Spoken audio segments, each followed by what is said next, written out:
Guilty as charged. Guilty as charged. Guilty as charged. Guilty as charged. That's my guy.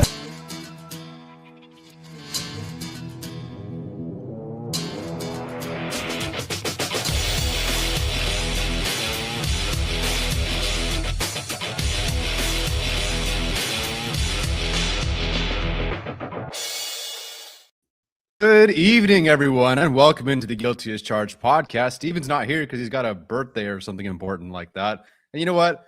He wanted to record. He really wanted to be here, but it's a Week 18 meaningless preseason game.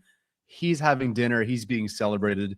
You're stuck with us. We had to sit there and watch this torture. Now we get to talk about it for the next hour or so with you guys. Joining me today is Alex. Alex, how are you doing? In the fashion of a true preseason game, I am coming off of the bench. I am Trey Lance. I cannot promise that my performance will be better or worse than his, but here we are. You know, it would be us to have to get 4 preseason games, including the Hall of Fame game, and then why not give us a 5th one as well at the end of the season here? So we've essentially endured 5 preseason games. All have been entertaining, but all, you know, we're trying to wait and get to the actual stuff that usually follows those games. So today was something. So as everybody knows, as everybody's watched, the Chargers lose. They fall to the 7th seed. There was a bit there where the Chargers had a shot at the 5th seed because the Colts were up. The Texans pulled their starters, but the Colts just could not put it together. Texans won that one. So we knew the Chargers were going to get either the 6th or the 7th seed. They lose today. The Bills win. So the Chargers are in the 7th seed, which was the most likely outcome. I want to kind of speed run through this game really quick, unless you have some amazing takeaways or the chat has something to say about this game. So to kind of get through this game really quickly, and then I want to get to looking ahead because this is kind of what we all expected. I've already started doing some Patriots watch, so let's blow through it really quickly. Keenan Allen, congratulations on $1 million. Good for him. Didn't think he'd get it was $1 million, right? He got both of them, right? Yeah, he got $250K for the yards and then $750K for the receptions, I think. Yeah. Good stuff. And I think he joked that Trey Lance joked that he needs a new car or something, and maybe he'll chip in for a down payment, a 10% down payment or something. But congratulations to Keenan Allen on those milestones. I think overall a solid season for him. Yeah, I mean, it's exactly what we've expected him to be, even though he hasn't had, I guess, the production he had in like the first 4 weeks of the season. He's done all of the Keenan stuff you've asked him to do, right, in terms of being there on third down, being reliable. And so nice for him to get this incentive bonus, especially considering how small his contract was relative to, I think, what he thought he was going to get on the market. So this was nice for him. Yeah, it was a very, very small contract, especially so late in the game. So good for him for getting that $1 million and it being with Trey Lance and him, you know, making that work and all that. Let's get to Trey Lance, I guess.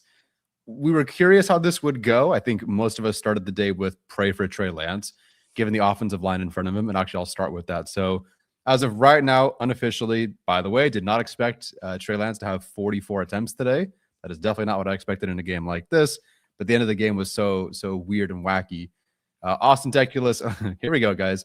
6 pressures, 2 sacks allowed. Trevor Penning, 5 pressures, 1 sack allowed. Branson Taylor, 5 pressures, 0 sacks. Vidal, 2 pressures, 1 sack.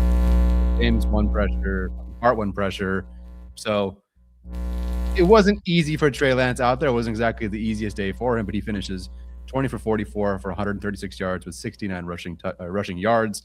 Had the pick 6 that went off Keandre Lambert Smith's hands. Your thoughts on his day overall? The speed of the NFL regular season game is just different than preseason. And Trey is a guy that has gotten, what did they say, this is his 6th start or something like that? I forget however many starts exactly he's had. But, you know, it was about what I expected. I did think a lot of the deep shots looked a little bit rockier there for a bit, where he was definitely overthrowing some guys. Got that quick game drive at the end of the half that looked kind of nice. But overall, yeah, it wasn't great. I think it could be me, but I am hearing some stuff in my ear. I can't tell if it's my connection or not, but maybe it's a mic issue on your end. You guys let me know if it's me when I'm talking or if it's potentially Alex. All right. Wait, I hear you much better now. You tweaked something and I hear you better. Oh, speak. Okay. No, fantastic. You're good. All good. So Trey Lance did the Trey Lance things. I thought he ran well. I can't believe he got out of that one Nick Bonito sack. Otherwise, kind of a backup for a reason kind of day for him. admirable. I thought that last drive before the end of the half, I thought the ending drive there showed some positive things, but for the most part, was clunky, wasn't perfect. Granted, again, the offensive line in front of him, no running backs to really support him. No offense to Vidal. Generally speaking, the starting cast was not out there for him against a pretty good Denver defense. Yeah, I didn't really love Kamani being in there in the fourth quarter with 7 minutes left and taking a hospital ball shot from Trey Lance. But, yeah. No, the supporting cast wasn't there for him. Obviously, he has the throw where what was it? Keandre Leverett-Smith bounces off of his hands, and that was kind of the game right there. So definitely some things didn't break his way, but I thought this was about what you expected. I don't think we're going to be playing the comp pick game with Trey Lance, unfortunately. if it comes down to that, is what we get from this performance, really. Yeah, I was definitely hoping. Amazing though that the pick, even with the pick six, I mean, this team was pretty close to being in it, and that's all really thanks to the defense, which I think is the real story and the real thing carrying over. You know, Trey Lance will potentially not be here next year, back next year. If he is, great. I hope I never see him. You know what I mean? The defense, these guys will be out there. And I think Delshon Phillips, Marlo Wax, Justin Oboigbe, and these guys, I mean, these backups at one point, the Broncos fans were booing their offense because they couldn't do anything against the Chargers defense. And that's guys out there that you haven't seen most of the year. And real credit to, you know, Marlo Wax, Delshon Phillips, Oboigbe, Owe, these guys for stepping up. Yeah, the Broncos aren't so hot. They're not the great offense by any means. Bo Nix had a pretty terrible day passing the football, but I thought overall they played very physical. They showed up. They dictated almost the entire game. Unfortunately, the offense just couldn't do anything to help them, but they allowed, what was the final score? I should have it in front of me. 19 points, they allowed 12 points, so just 4 field goals with a couple of gimmies due to turnovers on 11 Broncos drives. It's pretty good. 12 points on 11 Broncos drives for backups is pretty darn good. Yeah, I thought Marlo Wax was really the story of the game with what he was doing in the run game. And especially, this was the first real run he's gotten since the preseason. And it's kind of wide open in the linebacker room next year, low key. We don't know if Denzel's going to be back or like what they want to do with him. Junior Colson is obviously up in the air. And then you have like Delshon Phillips as kind of your traditional special teams linebacker. Troy Dye, I think, is on a deal next year, correct? He's 2 years. Yeah, he's got 1 more year. Really kind of wide open opportunity for reps, depending on, you know, I'm not saying he's going to be a huge regular season fixture, but this was something that, you know, hey, he got in a real NFL defensive game compared to the special team stuff or, you know, the preseason stuff he was doing earlier this year. And he looked really good. The game did not look too fast for him at all. Yeah, it's surprised me because I feel like with Henley not having such a hot start to the year, Colson being out, Perryman was also out in a couple of games as well. It's like, Navarro Bowman, you know, hasn't really, well, we thought of him last year with that Henley turnaround, hasn't quite been there for them this year. And Alex, I even talked in the middle of the season about the best position coaches on the team, what they've been doing. We didn't mention Navarro Bowman like we did last year, but then going into games, the last couple of games, what we've seen from Delshon Phillips against the run, now today again as a blitzer, on passing downs, Marlo Wax just from the preseason, essentially doing nothing on defense all year, then suddenly playing as well as he did in this game. I got to give Bowman some credit for being a position coach that has helped some of the guys that, you know, don't really play a whole lot of defense. It looks like these guys genuinely belong. I know Phillips isn't back. He's not under contract next year. I think they'd be stupid to let him go after already letting Nick Neiman go the previous year. I suppose TBD if Ryan Ficken is back. I don't see any reason they would let him go outright unless they decide that Jay Harbaugh is the guy or someone becomes available because of Ravens firings and whatnot. But if he's back, I think Phillips returns, which makes the room a little bit interesting with Wax already under contract, Henley under contract, Dye under contract, Perryman not, but Colson under contract. And of course, they bring back Phillips. That feels like your 5, where I feel like, I don't know, 2 months ago, we were considering watching linebacker prospects because they might have to draft one as early as the first 3 rounds. And now it feels like, even though it's not still a great group, you feel a lot more optimism about the bottom end of the roster and what they could do if they had to start. I can no longer hear you, Alex. I will interpret for him. Cincinnati and is a great place to live. What else would he say? Go Buckeyes. Rutgers is the bottom tier option in college football and stuff like that. I will continue to talk to them while Alex figures out his audio. I thought Justin Aboigbe obviously had a great game as is. We had noticed him in the middle of the season with, I think, the Giants game and the Commanders game. He had a sack in those games, had a couple of pressures here and there. Then really wasn't as involved. I don't recall if there were inactives here and there, but if I remember like 4 weeks ago, I think it was Brendan Thorne. I looked through his charting for true pressure rate, true sack rate, and the guy is getting these really quality pressures, or who's getting the most pressures on a per snap basis, the most high quality pressures on a per snap basis. And it was random individuals and Justin Aboigbe. And I thought that was like, oh, that's really interesting. I never really considered that. It makes sense, but he was playing 11 snaps or so.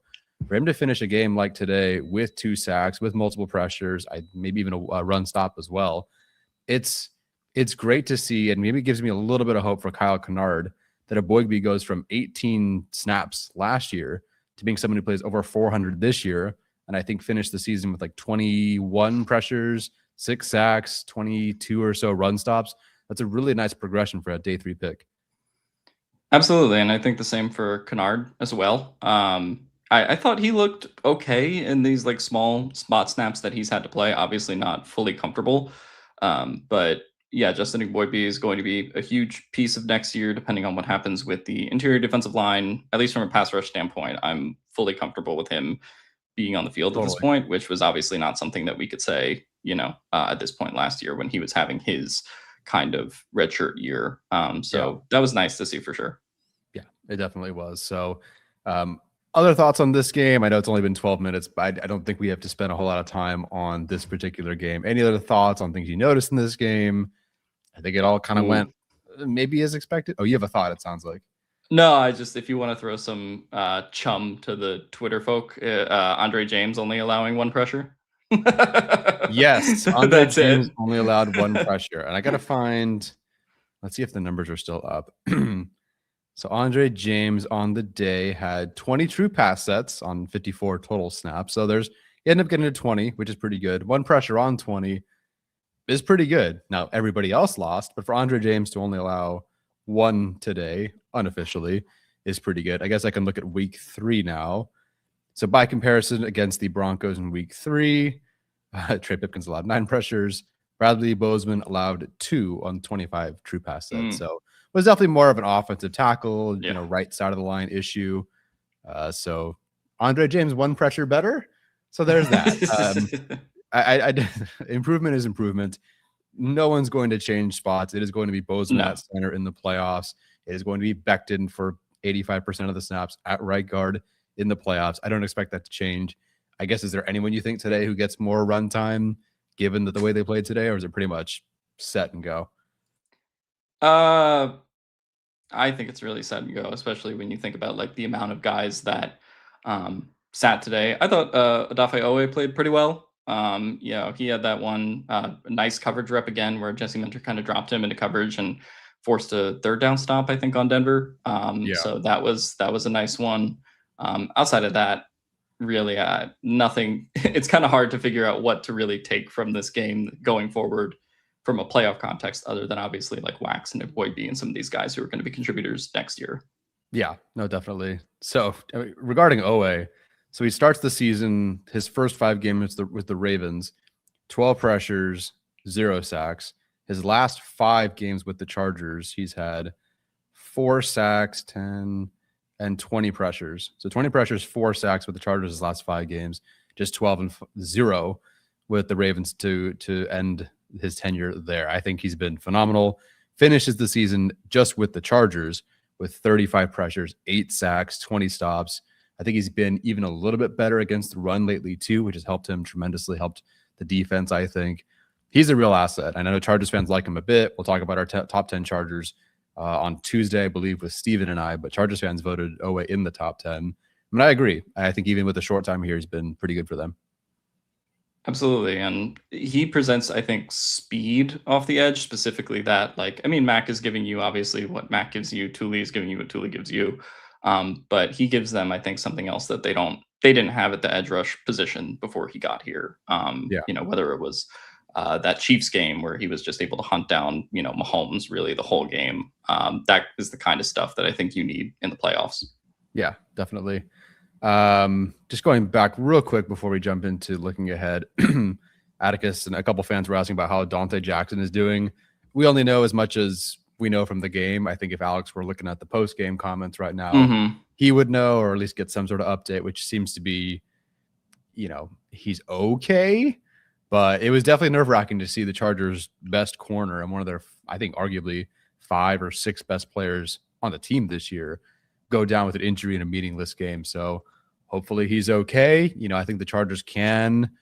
The Patriots don't exactly have a gauntlet of receivers to go up against, but I would have felt much better with Dante Jackson out there. So they called it an ankle injury. He was ruled out, I believe, but he did return to the game. Not return. He was on the sideline. Was he officially ruled out, or did he just never came I don't back? think he was officially ruled out. I think he just never came back. Okay. So never officially ruled out, but he never came back in. He at least was on the sideline, came out of the locker room, was walking around. So we'll see. So he was a player I wish would have not played.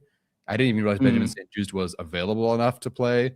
So with him out there, Dean, make it a Nico Reed thing or something.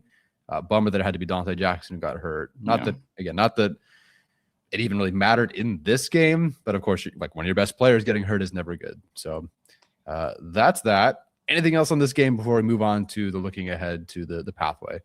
Yeah, it's unfortunate for Dante. I hope he's good. Obviously, tough place to be in because it's like you can't sit every corner, and it's like Cam Hart and Tarheeb Still and all those guys need to play somewhat in this game and also need to play next week, right? They put Nico Reed on IR. So it's like that they needed bodies, but unfortunate that happened to Dante Jackson that early. Yeah, definitely unfortunate. I believe the Chargers were okay health-wise. Other than that, the Broncos got a bit banged up in this game, which could be interesting in a couple of weeks. Bulls did come back, but of course they're already down Wattenberg. Forsyth went down, so we'll see. All right, let's look ahead. So we had to get to this game. We were just kind of curious who they were going to play. And now it seems like this is the pathway. The Chargers, or it is the pathway. The Chargers are the 7th seed. They will play New England in the wild card round. If they win that game, then they will play Denver. I got to say, as far as matchups go, now I said this against the Jaguars, and I said this against about the Texans. But as far as pathways go, this feels the most advantageous. Now, that doesn't mean that it's easy. That doesn't mean it's a gimme. I started watching the New England Patriots, and I kind of got sad after halfway through because their offensive coordinator calls interesting, unique things and merges and melds the pass with the run so well, uses tight ends well, uses motion well, uses running backs well. And I got a little bit sad. So it's going to be tough to win in New England, but I feel, and I think a lot of Chargers fans feel, if it had to go down like this, especially now with a healthy, or at least a healthier Herbert and rested Herbert, at New England and at Denver, particularly at Denver, because I think that offense stinks. That was rough to watch today against the Chargers backups. Good Lord, they didn't even play Mack and Olafe Owe the last time they matched up in week 3 this year. Those guys back in with the way the defense is playing right now. I kind of think the Chargers would wipe the floor with the Broncos. The Patriots, we'll see. Now that this is the pathway, the set pathway for at least the first couple of games, how do you feel? I think it broke as well as it could have for them. All things considered, going back to, I would prefer this over the Jags or Texans, just from a PTSD standpoint.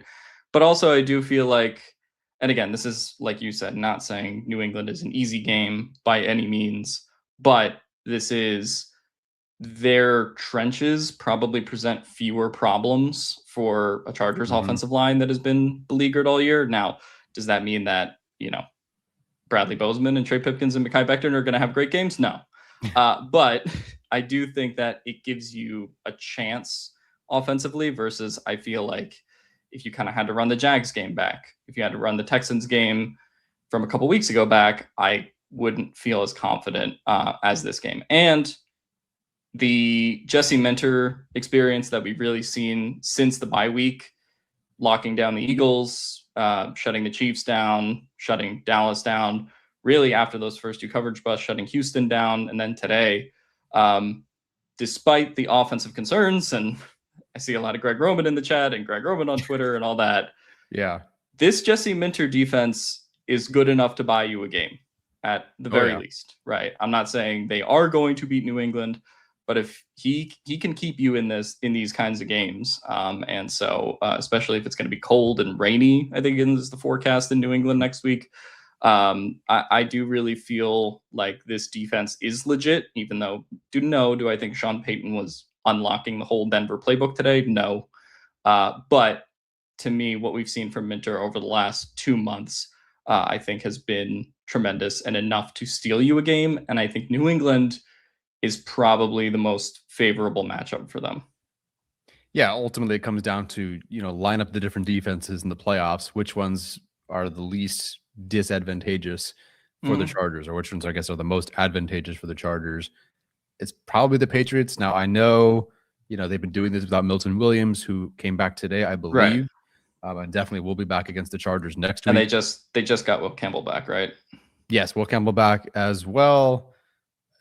I don't know how it's going to go on the offense. Unfortunately, the Chargers, generally speaking, I think will protect them against the receivers pretty darn well. It's the running backs and tight ends that we've seen throughout the season that have been an issue. Unfortunately, McDaniels loves to funnel everything through the running backs, through Hunter Henry, who's going to have a mini revenge game there, through their tight ends, Hooper, and at least the stuff that I've watched has played well and is used very well. So I think they do and can pick up on some of the issues that the Chargers have. I guess there's some good news in the sense that the Chargers, Jesse Minter in particular, has faced Josh McDaniels before, just in a different capacity, different situation. Didn't have the MVP of the league at quarterback, but there's at least some overlap familiarity there. It's not like McDaniels is a bright up-and-coming new guy. He's kind of been a guy in the league. Great coordinator, but he's been around. So I don't think there's anything new they'll present them. It's just, can they can they stop the stuff that they haven't really been so good at stopping in this game? Yeah, and I think really from a Josh McDaniels standpoint, there's also a lot of variables for the Patriots offense. People are going to talk about their schedule. I don't think their schedule matters. Like, the Chargers were also schedule merchants last year. It's how we made the playoffs. So don't throw stones from glass houses. But I do think that in terms of this offense, this is also Drake May's first playoff game, right? Like, we don't know how he's going to respond. Herbert, for his playoff resume, right? Like, that is the one thing that he kind of has to correct, even though I don't think the Texans game necessarily is like his fault. And so you don't know how these young quarterbacks are ever going to kind of respond in these situations, being in the playoffs for the first time. So that's obviously a question mark. And if Jesse Minter is able to heat him up with pressures like he did Bo Nix today, it is a favorable situation for the Chargers. There's also a world where the Patriots put up 40 and we look stupid. Absolutely. But I do think in terms of just confidence going forward for next week, I think both of these teams have something to prove in the playoffs that they have not yet proved before. And both of them are down certain key players, right? Or are looking at disadvantageous matchups in the trenches compared to maybe the rest of the AFC. So I think that is kind of why these teams do match up fairly well compared to what we saw against, the Chargers against the Jags or the Texans. Yeah, definitely. And even post by the Chargers defense is just playing a different kind of uglier win in December and January kind of football. As you mentioned it, like they can steal you a game. It's one thing to just have like a good defense or good players, good scheme. They've been just executing at such a high level and just kicking the crap out of most guys across from them. Not necessarily in the first half or the first quarter, but generally speaking, they figure it out. It is very possible Drake May and these guys come out swinging, put up a touchdown, 2 touchdowns or something. It is a very good offense, very good quarterback. Not elite weapons, but enough weapons that are spread out and used very well. I expect them to respond in the second half. The question is just, can they do anything in the passing game and the running game to get going? And I really feel like, I guess, so now that they have sat starters and they are in the spot that they are, how do you feel about that decision to sit them? Because to me at this point, I was fine with it because the most important thing was Herbert. I don't think they're winning the Super Bowl. I don't think they're going very far. But your best shot is the healthiest version of Herbert possible. Yeah. But now even seeing where they're sitting and the fact that they generally came away from this game pretty clean, and I still feel good about the defense, I feel like it was the right decision because the seeding, like Houston won, so it didn't really matter. So now they're just the healthiest possible version of themselves that they could be. Yeah, obviously, if they won the Houston game last week, we're talking about a different scenario. And we're talking about a very different game from both sides, I think, in terms of trying to go for this AFC West title. But I thought from the very beginning, like, I was a little surprised when Harbaugh said it at first. I was like, oh, okay, so he's Yeah. just sitting. I was a little surprised about that, but to me, if Herbert, I don't know what percentage he's at, but if you say he's at 75, 80%, just Mhm. feel wise with the wear and tear he's taken on his body, the broken hand, everything he's been through, and you can sit him for 2 weeks and you can get him to 80%, right? Like, I think Mhm. that is like that is something that you want going into this game. Yeah. And ultimately, you don't have any playoff run if it's not for Justin Herbert being a superhero.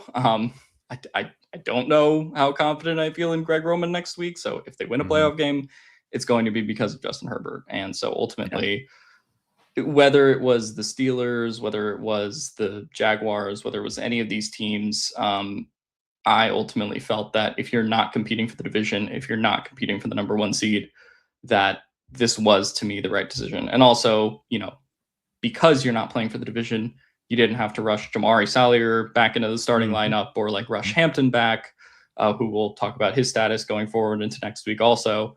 Yeah. But to me, this was the right decision. And I think Harbaugh honestly deserves credit for it. Yeah, I think so too. It almost goes against his own character and what we'd expect of him to not, how do I say this? It feels like the smartest decision, even though it's not like the football tough kind of decision. And I would have understood Harbaugh Mhm. and his decision making for doing that. So kind of going against his own, we're gonna win, get out there and compete, kind of character. And Yeah. doing what he did, I think could pay dividends in the long run. Again, barring them actually having won the one seed in the AFC West, which they had no chance to, I think it ended up being a very good call for them. Yeah, and I think with the expanded playoffs too, in general, like you saw teams around the league doing this. Obviously, the Texans pulling Stroud, the Eagles throwing Tanner McKee in there. Like, I think if you're not playing for the one seed or if you're not playing for your division, I just think this is how the NFL is kind of going to roll now in a 17 Yeah. game season. Yeah, definitely. I'm actually very curious, as Bradley points out here, fly them from Denver straight to Boston, stay frosty. I don't know how it works for individual players, but like Elijah Molden didn't travel with the team, if I'm not mistaken. I don't know if other players did not, but if possible, if they kind of had an idea of what was going to happen, I would like them to just go straight to the East Coast and get this done. Yeah. Get there a little bit earlier, because that's the other thing. We've spoken so many times about, oh, look, at Miami, piece of cake. At the Giants, no problem. At Tennessee, all right, piece of cake. All those 10 a.m. New England or East Coast starts Yeah. have been dreadful for them. Now, we don't know officially when they're playing. hmm I'm going to assume the Chargers get screwed here. Either way, it is a time difference. No matter what time they play, it is a time difference. So hopefully they can just jet set over there, but we'll see. I kind of hope it's the Saturday 8 p.m. game. That's just like my hope. I don't know anything about like what they're Yeah. gonna do, but that would be to me the most preferential one is one of those night games. They're not going to be on the Monday night game because that's the 4-5 game in either the NFC or the AFC. Oh, okay. But I would like the night game on either Saturday or Sunday from a time standpoint, and also I just feel like um, and the weather's in the 40s as the chat saying, so it's not going to be super impactful like weather wise compared to what we expect from like New England weather. Right. So I wouldn't mind them going to New England early. We'll see what the plans are for Harbaugh tomorrow. I don't know if he said anything in his press conference post game, but to me that would make sense, and I hope they get a night game. Yeah, I think so too. What did they? I guess it was just Houston last year, so I feel like they were just home, right? Then they just flew out. It wasn't like a true East Coast trip they had to make. Yeah, no, that wasn't. I guess the Jags. I forget what they did for the Jags playoff game. I don't remember either. I Didn't don't work. remember. Whatever. This is a well, actually, they got off to a really good start in that game. It just That's true. the finish was not what you wanted, but Yeah. Okay, so from the only thing that Chris Rim and Daniel Popper have tweeted out, Jim Harbaugh said that Dante Jackson was cleared to go back in the game, but has held him out. So okay, that's good. Yeah, that's great to hear. Obviously, crossing fingers for the health of this group, and hopefully we get something positive. And we have no, what was it, bye week at Falcons. injury report increase from 2 3 Yeah. weeks, whatever it was. Hopefully they avoid that. Okay, before we get to the fan questions, any other thoughts on anything? Yeah, I'll just the two things that I think I'm watching for next week are Hampton and Salyer, because I think if those guys are good to go, ready to go, I feel much better about the game. If Salyer's still kind of hampered by the hamstring, and we'll see what happens with Hampton's ankle. He didn't practice this week, obviously. So I just hope those guys are both back, and obviously best hopes for Dante and that he is actually good to practice this week and ultimately playing the game. Because if you get those three guys going, I feel pretty good about their chances. I will wait to see what the starting offensive line is before to see if I predict a win or not. But yeah. Well, you'll know 3 players on the offensive line. Yeah, Jamari, if he plays like he has been, I think it was Greg Rosenthal said that Jamari coming back would be huge for this team, and Yeah. would not have. I thought he was a good player, but would not have thought we'd be in this case heading into the postseason. But the difference is night and day. Again, Deculus today was, I think, 6 pressures, 2 sacks, a penalty, or at least 1 penalty. So yeah, hopefully they can avoid any more injuries in the week off, and don't trip on the plane, and should be able to be good to go. All righty, let's jump into these super chat questions here, guys. We're going to try to keep it short and sweet because I want to get to the Sunday Night Football game on time. So why not start us off with Daddy Don't Pull Out, who says this game should certify Herbert for MVP. LMAO.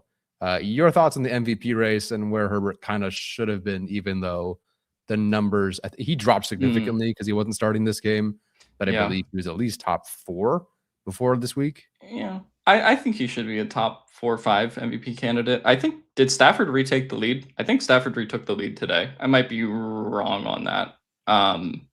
But they've been going back and forth. I saw that he had a little odds bump at some point. I don't know what the someone mentioned that. Where was it? Because I saw that too, but I didn't really read into it. But I know exactly what you're talking about.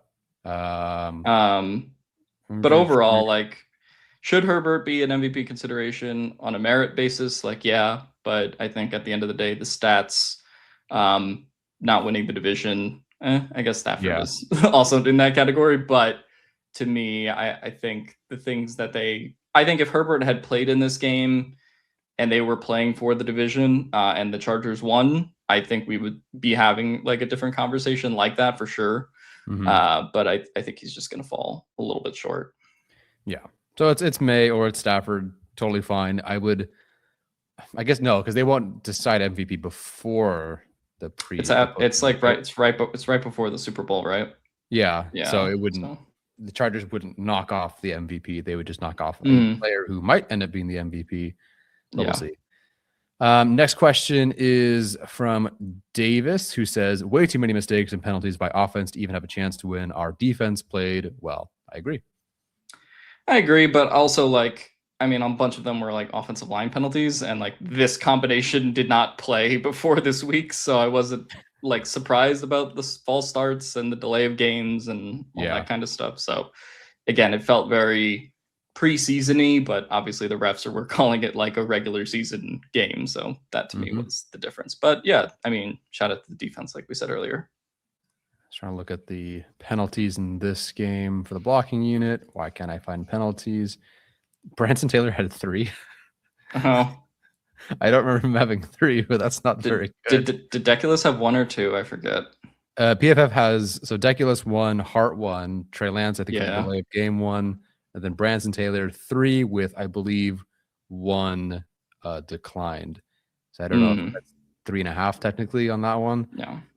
I didn't remember any of those. For some reason, I thought it was only Deculus and Hart. So yeah, this whole game, whenever Chris Rim or Popper tweeted out the offensive line on Tuesdays, I was like, yep, it's gonna be one of those games. That is what that looks like. Yeah, it was better than the game I thought it was going to be, but it's still for sure. It was generally about one of those games. Run game wasn't too bad though. Yeah, for the circumstances that it was, and none of these guys really having played together, I thought it looked fine compared to my expectations. Gotcha. Okay, so James is saying one that they called on Deculus was Branson. I'm not going to go back and check and verify any of those. I'm not really watching any of this film, but I'm gonna dive into the Trey Lance tape. I might dive into the Marlowe wax tape, and we were this close to a freaking Trey Harris highlight play there. I know that was so awesome. They should have just counted that. That was cool. They should have counted it. I was like, maybe it bobbled, but it was still in his arms. I mean, had a first down, then another first down. We ran over somebody. If he followed it up with a touchdown, I would just been floating. This season ends tomorrow. I don't care. But too bad. Rule of cool should have prevailed, but it did not. But I love that he went for it. Like, it was a genuinely near impossible layout for the catch. So it would have been amazing if he did, but it's okay that he didn't. From Giovanni, which offensive line are kept next year? Could it be argued these guys playing this year only added to next year's offensive line depth? Also, Trey Lance remains as backup. So kept, okay. Bradley Bozeman's back next year, unfortunately, but I think that he'll be cheaper next year if I'm not mistaken. I doubt they go into the draft without Bradley Bozeman, even if they do sign a center. Congratulations, Bradley Bozeman's your backup. They've played him at guard as well. It's possible they go into the draft without a right guard. It's possible they go into the draft without a left guard. TBD on what they do with Zion Johnson. I think they have Jamari probably would want to start somewhere. I bet you can get a contract where he can start somewhere, and he won't do that for the Chargers unless they make him a right guard, which doesn't seem to be the case. So you have your two tackles that come back. I think they re-sign Zion. Bozeman is back, but not necessarily to start. Becton is cut, and then that's generally what I think happens. Deculus probably isn't back. One of them is a weird contract. I don't remember if one of them is an exclusive rights free agent. I feel like there's someone who has a funky contract where they can get back. I could be wrong. It's definitely not Jamari because he was never off the roster. So he would just be a normal free agent. Deculus, I'm not positive. I can't say I'm well read on the Austin Deculus contract stuff. Why do I think he is? Oh, yeah, he is. So Deculus is a restricted free agent in 2026. So they can, if they want to, make him their swing tackle of the future. So Kamani is also exclusive rights, I think. That's one of the other ones too. Yeah. Kamani, because Kamani has one more year before he can hit either restricted or unrestricted free agency. I forget, but basically he can be brought back for like the vet minimum this year. Yeah. So Zion's back. I think I don't trust them to go develop another guard. I think even that's kind of best case scenario is what Zion provides for them, given that they probably draft a center or even a right guard, which the class seems fine, but it doesn't seem like a great class. So Zion's back. Some people, I remember in the comments, I posted like Zion's progress this year and like, oh, well, as long as they sign him for $5 million, it's like, he's like the only guard that's going to hit free agency and be pretty good next year. So he's going to make a good amount of money. Yeah. And I mean, he's earned it, honestly, at this point.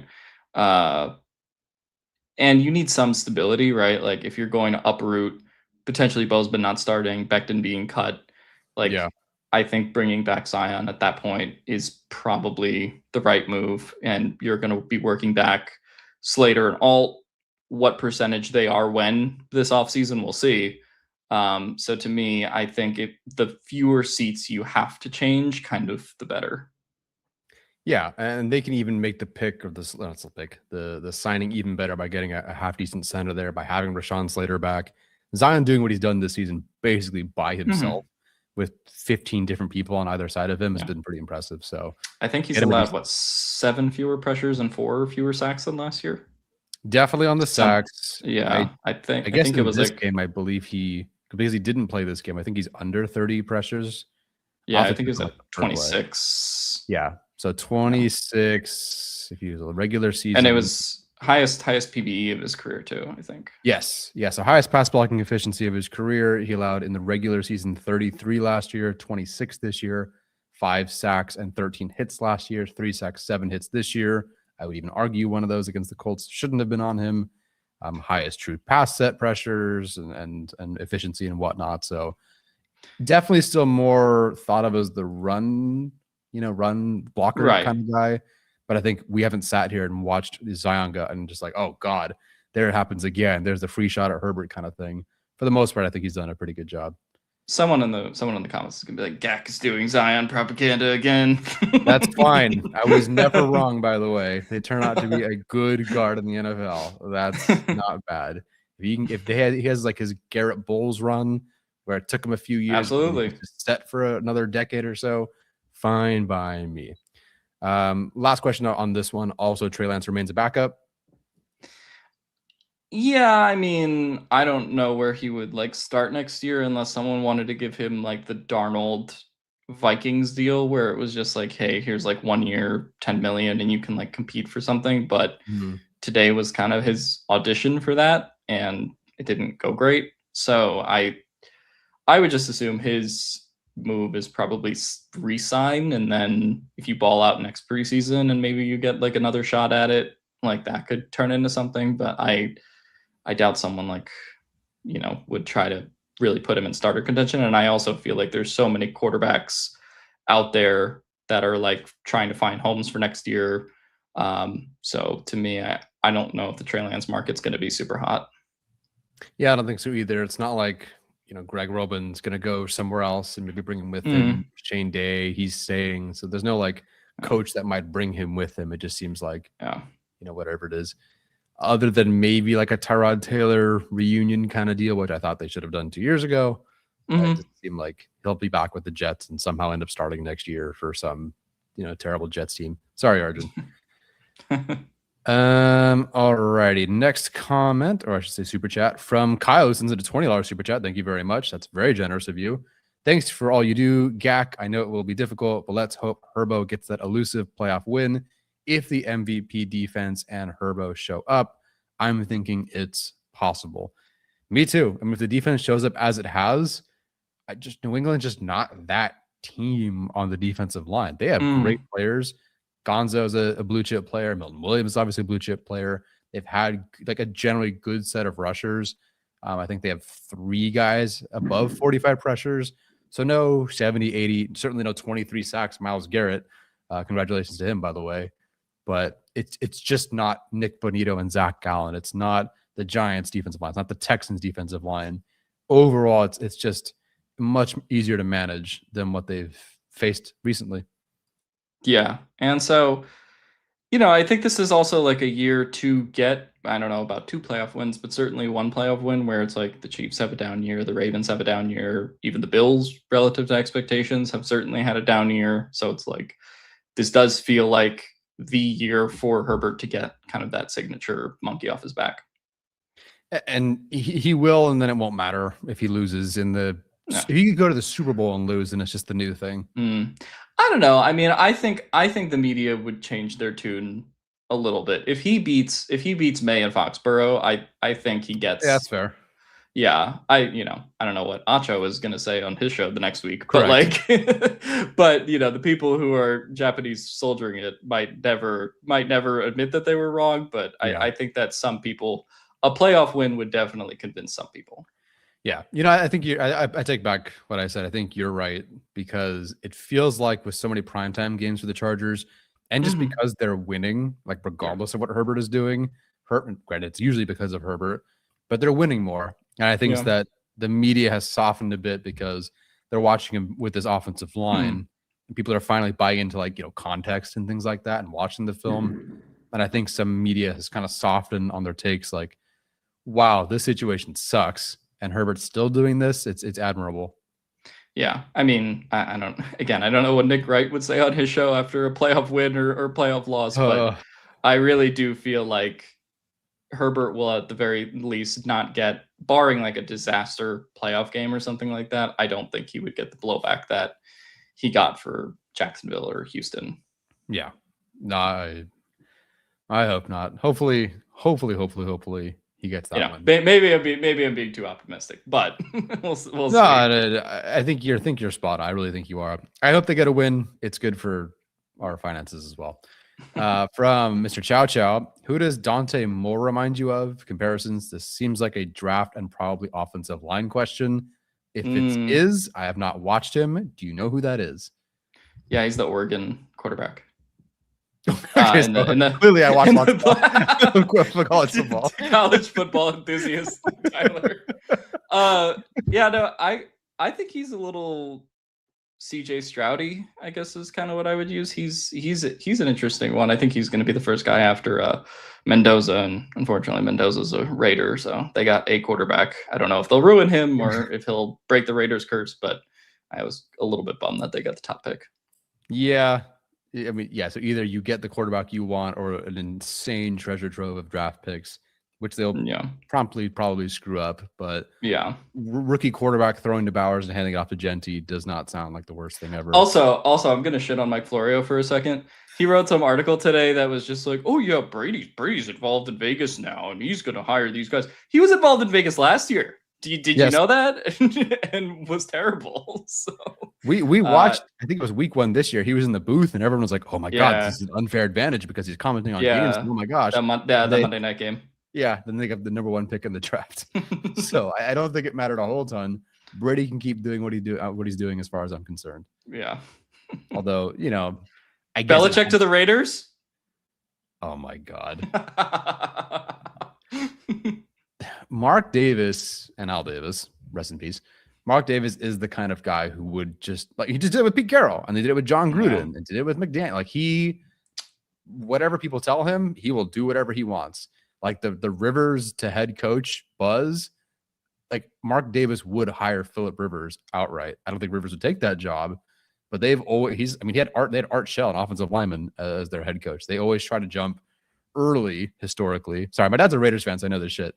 But they always try to jump early on these head coaches to try to get like the new guy.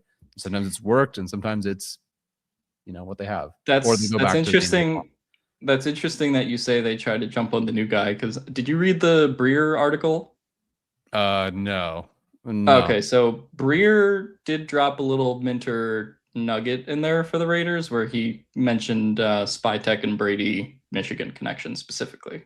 So not that that's like, not saying worry about Minter to the Raiders, but I thought that was interesting. And he was like the only person he mentioned like that with like specific connections to like Brady and stuff like that. So I don't know. Yeah. That was just interesting. That is interesting. What was the connection? Well, there was the supposed Jim Harbaugh Michigan connection with Brady, and that didn't work out for them either. Yeah, that's true. But in terms of Minter, I could see it. Unfortunately, I mean, I think Minter is a good hire. I think whoever he goes, the situation might not be great. Like the Raiders are going to take his entire contract just to become relevant again.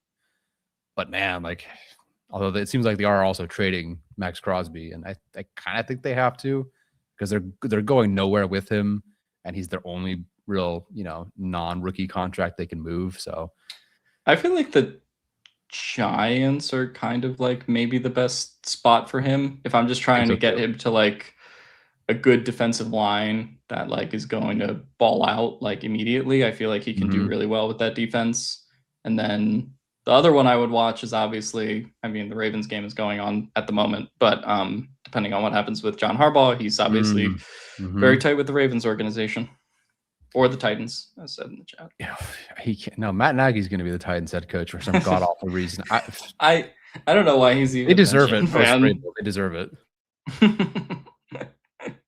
Yeah, they deserve it for the owners jumping in and wanting a new guy, and then forcing the Burks trade, or I guess the Brown trade that ended up being Burks and all that. So they deserve it. Next one, we have a few more super chats coming in, so thank you guys. Keep sending us money. Send me money, please. And YouTube, they take a chunk of it as well. Wyatt Earp says, Greg Roman haters, not just feasting, we're full. I thought the quick game stuff was working all right today. I can't believe Greg Roman. That when they threw that screen to Keenan Allen, I almost got angry. I realized now that it was probably for the incentives. But I'm like, wait, we've been doing this at any point for Herbert all season, and now we start using this? Probably for the incentives, but I was a little angry there.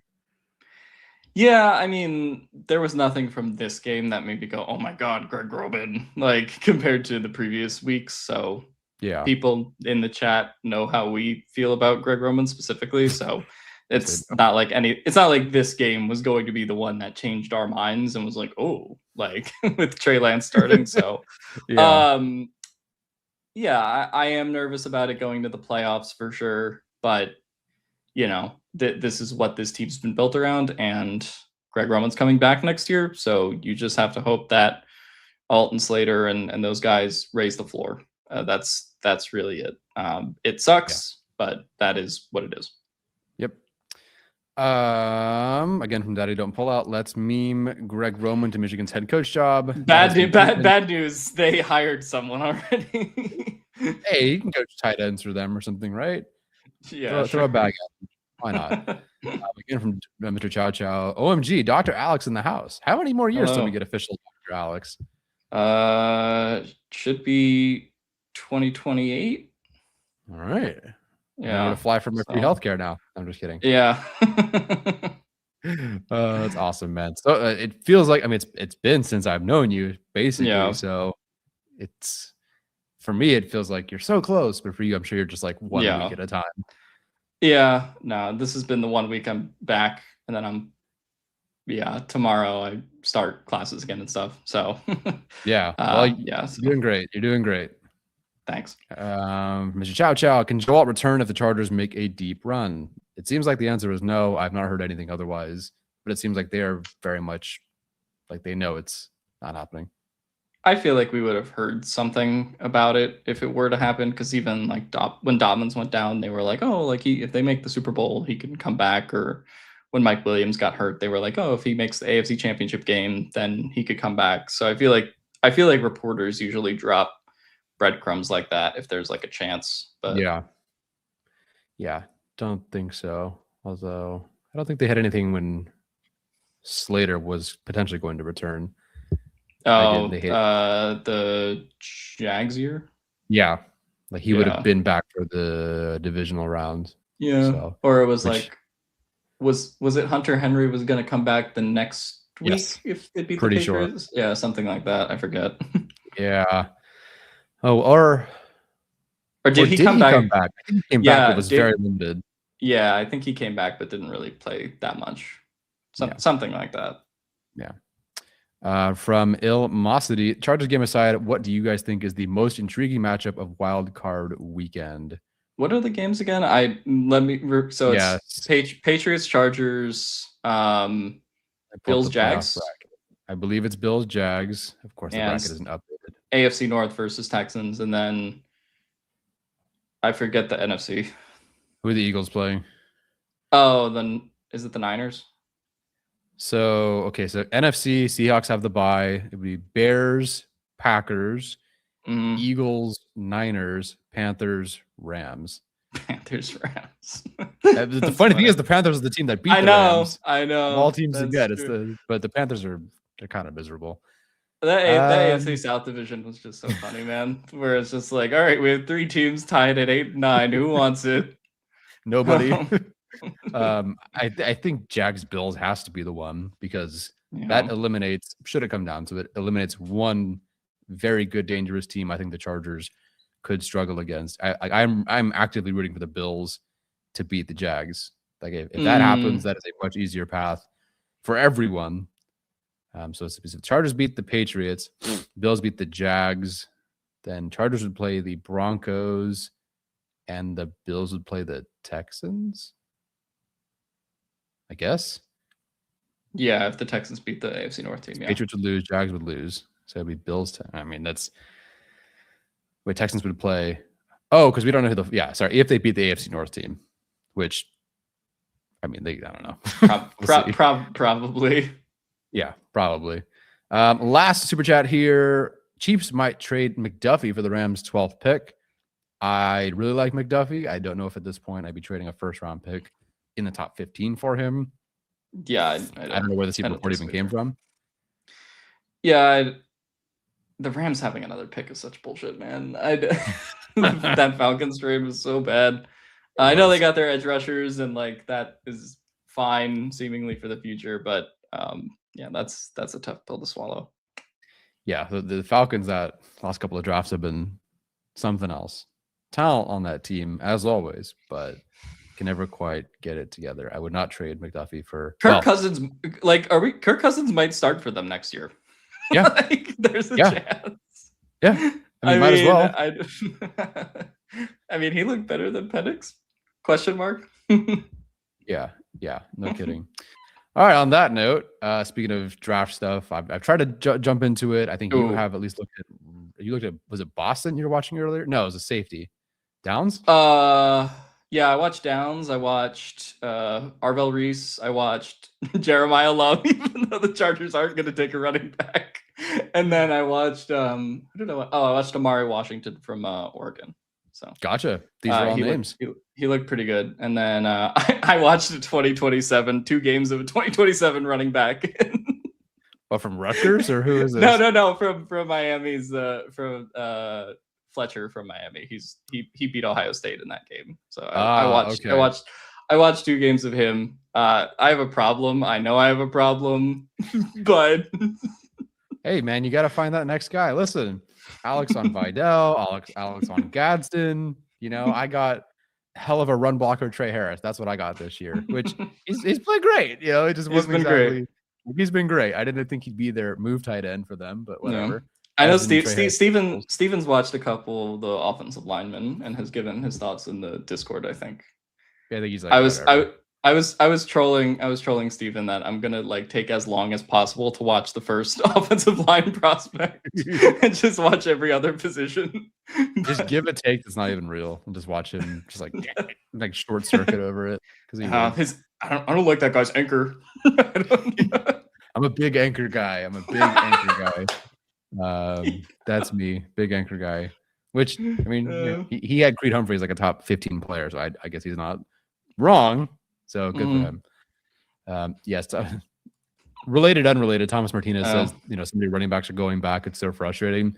I'm just waiting for all the players that I watch to go back to school, which happens to me all the time. Last year I tweeted, this tight end from Vanderbilt or Wake Forest or something. I was like, this guy's great. And his agent was like, yep. And he's excited to go back to school next year. I'm just like, okay. No, it's definitely changed a lot of like how we did the draft too. And like when we would talk about prospects in like 2022 or 2023, we'd be like, ooh, that guy's 25. That's gross. And now like all these guys are 25.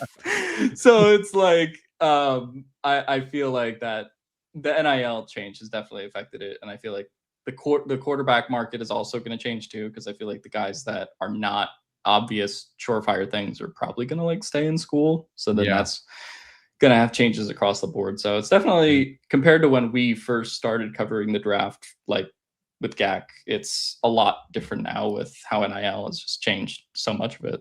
Yeah, I mean, first we had to mention, the pandemic years, like, oh, well, they had this pandemic year and this and that. Now it's, well, they have this NIL thing, or they went back to school.